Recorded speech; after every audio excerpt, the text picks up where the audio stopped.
From the voice of Honest Trailers, it's Epic Voice Reviews, and read your comments at the end. Now in theaters. When a Greek woman and a man. Nope, can't do it. It's basically a Lifetime Movie of the Week reject. This film is more dysfunctional than The Family is. Yes, I know what you're thinking, but why? Okay, well, let me explain.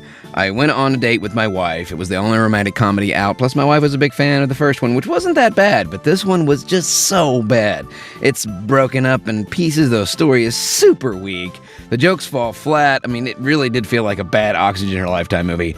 It's so bad. In fact, it was so bad that my wife, who normally gives every movie a shot and likes everything a little bit, she didn't like it either. So yeah, it was total. 1 star. Please burn this movie with fire. My Big Fat Waste of Time, Part 2. Rated PG-13. Now on Blu-ray and DVD. Prepare for the greatest rebootquel of all time on Blu-ray and digital. Star Wars: The Force Rebooted, with tons of extra features that still don't make up for the fact that the movie is basically a clone of New Hope. Clone pun intended. But that doesn't stop me from loving it. The Force has awakened on digital and Blu-ray, and I'm still happy about it. The more I watch it, though, the more I see the issues that the fans have had, where it's a rehashed version of New Hope. But not only that, I mean, they take some of the best things from the original trilogy, not just A New Hope. You go to a Tatooine-like planet. You go to an Endor-like planet. You go to a Hoth-like planet. So I can see where they borrowed, and I think they wanted it to feel familiar for us fans, but almost too familiar. And again, the practical effects were almost forced into our faces. It's like they made the practical effects the center of attention, and every shot there was a practical effect. Whereas in the old school, George Lucas kind of hid and blended those practical effects things into the backgrounds where you almost don't notice them, but do notice them.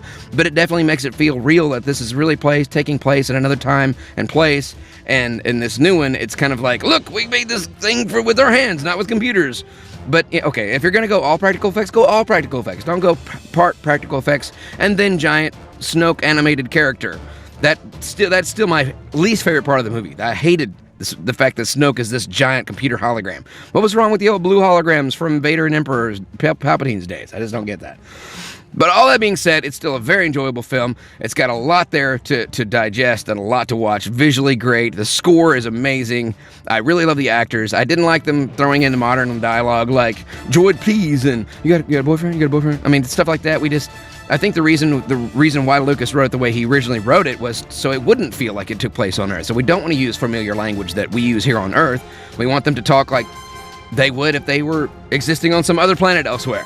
If you like Star Wars at all, it's still really, really good, and it's still way better than anything in the prequels. 5 stars, a must-buy. Star Wars: The Force Awakens, rated PG-13. If you hated Batman v Superman, then you'll probably feel the same way about its low-budget animated equivalent, Justice League vs. Teen Titans. A pretty adult movie, considering it's about teenagers, full of violence, language, and babes. It's a merging of the original Teen Titans, Young Justice, and the new 52 animated movies. I'm not sure how I should feel about Teen Titans versus Justice League, because Starfire made me feel very uncomfortable as a grown man.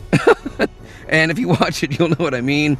But there was a lot of filler. It was a lot of introducing characters and let's fight to see who's strong and see what powers. And then the transformation scene, they spend 5 to 10 minutes transforming. It felt like an episode of Sailor Moon or the old Transformers Animated or any of the animated shows or anime where they have a flashy background and whoa. I mean, they could have won the battle by the time they got done transforming, but it took them forever to get to that point. And then the whole episode, the whole scene of them going to the park to have fun, to bond, that's all it took for them to bond. They go to a carousel and spend 5 minutes together. That was all very pointless. I mean, that should have been shortened down into maybe 45 minutes instead of an hour long. And it's called Justice League versus Teen Titans, and yet in the movie they barely, exactly what I said about Batman versus Superman, they don't spend that long actually going against each other. There's maybe 2 scenes.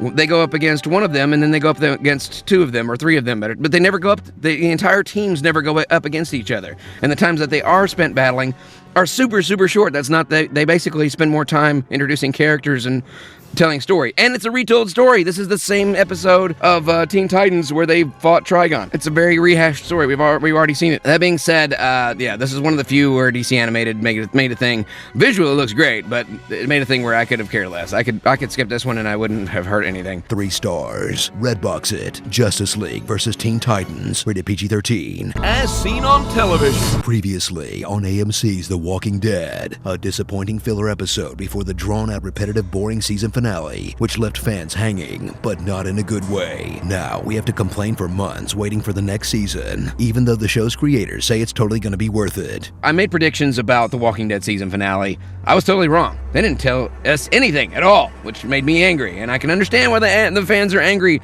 because they've been leading to this moment all season, only to make us wait till next season to see what happens? That is cruel to your fans. You can defend it all day long on Talking Dead, but it was cruel to your fans because those of us who read the graphic novels, we know what's going to happen. At least we think we know what's going to happen. Then, you've also got the situation where Norman Reedus has a new show coming out.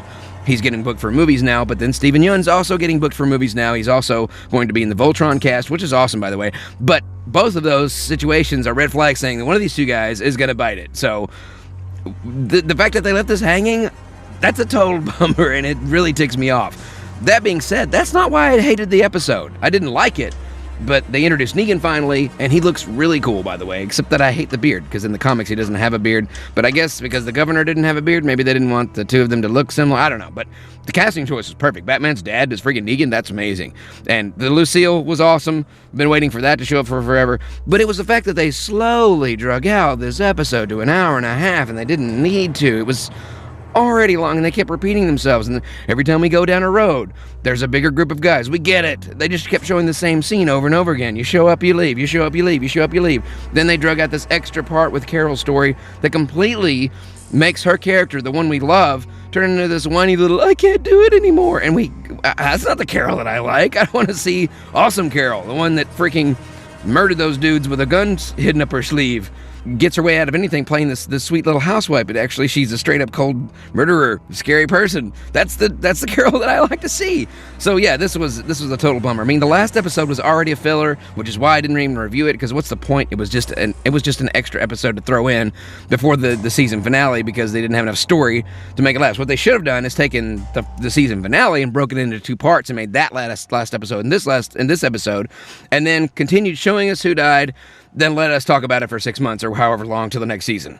Overall, though, it made me mad to watch that episode. And as a fan of Walking Dead, yes, I'm still a fan, but I'm a very angry fan right now. 2 stars. The most disappointing episode in an almost perfect season. -1 filler episode and the 1 fake death. The Walking Dead. Only on AMC. One of the most entertaining episodes of Better Call Saul since the series began. I literally LOL'd. James' efforts to get fired are hilarious, although the show doesn't give Mike the cop story enough attention. Better Call Saul, freaking hilarious. Oh my gosh, when he sees Inflatable Tube Ben and gets the idea, it's hilarious. It's one of the funniest, most entertaining episodes that they have made in 2 seasons, and it was so good. Because, as you know, if you watched these videos before, I'm more interested in Mike the Cop's story because it feels more Breaking Bad than James McGill's story. But this episode made me really actually enjoy James's story. And it's actually building up to the Saul Goodman that we all know from Breaking Bad. So, yes, bravo.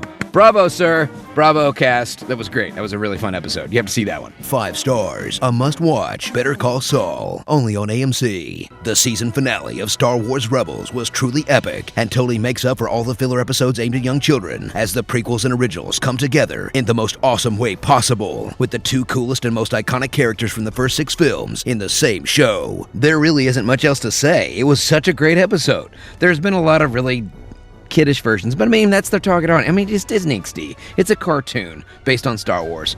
Expect it to be aimed at young children. But this episode was actually really good, minus a teeny tiny little plot hole that I mentioned later on. But other than that, it was really cool seeing the one thing that I really liked about the prequel Star Wars, Phantom Menace, and the trilogy that I grew up with. And those 2 characters being in the same episode together, it was a merging of the dudes. And I subscribe to the Coda Kanan theory. I mean, he does look just like him, same hair. Something happens in this episode. Now they're almost identical, and they have the same outfit. At the very least, he's based on the character from Force Unleashed. I'm just going to say that. So I'm going to leave it there. But it's really awesome. You should watch it. It's on demand right now. 5 stars. A perfect show, other than the fact that the obvious bad guy was obvious and the kid was wrong all along, even though he spent the entire episode trying to convince everyone that they should trust his instincts. Star Wars Rebels on Disney XD. Please support this channel by going to patreon.com/epicvoiceguy and get your awesome Rift Apparel t-shirts. Both links in the video description below. I know this is where I normally read your comments, but I just wanted to make an announcement really quick. I'm going to be at BotCon for a couple of days this coming weekend, April 7th and 8th, I believe it is. I'll be there Friday and Saturday, if that makes any sense. Friday afternoon/evening and Saturday, most of Saturday. I won't be there Wednesday, Thursday, or Sunday, but I will be there, and I'll be there with a couple of my kids. If you're into Transformers or toys or just pop culture in general and happen to be in the Louisville area, come on down to Louisville, Kentucky for BotCon, man. Let's hang out. And I'll be back next week to read extra comments to make up for this one. If you like this video, share it and click subscribe. Click here for more epic voice reviews. Click here for more imitation gaming videos.